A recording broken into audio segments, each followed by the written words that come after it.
কমছে না শীতের দাপট। দেশের ১৯ জেলার ওপর দিয়ে বয়ে যাচ্ছে মৃদু শৈত্যপ্রবাহ। আবহাওয়া অধিদপ্তর জানিয়েছে, শীতের এই তীব্রতা আরও কয়েকদিন অব্যাহত থাকতে পারে। রোববারও একই পরিস্থিতি থাকার পূর্বাভাস দেওয়া হয়েছে।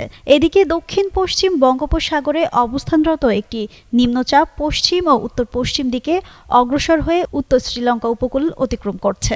আগামী ৫ দিনের পূর্বাভাসে বলা হয়েছে, আকাশ আংশিক মেঘলা থাকলেও সারা দেশের আবহাওয়া শুষ্ক থাকতে পারে।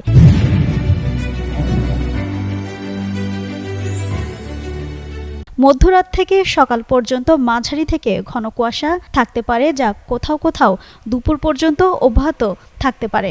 রোববার রাতে তাপমাত্রা সামান্য কমতে পারে। সোমবার দিনের তাপমাত্রা ১ থেকে ২ ডিগ্রি সেলসিয়াস কমার আশঙ্কা রয়েছে। মঙ্গল ও বুধবারও দিনের তাপমাত্রা সামান্য কমতে পারে, আর নিম্নচাপটি দুর্বল হয়ে উত্তর শ্রীলঙ্কা উপকূল অতিক্রম করছে।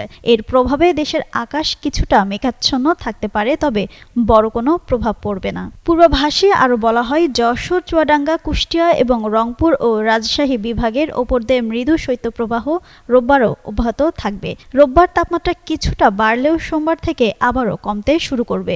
শৈত্যপ্রবাহ পুরোপুরি কমতে সময় লাগবে। জানুয়ারি মাস জুড়েই শীতের এই প্রভাব অব্যাহত থাকতে পারে।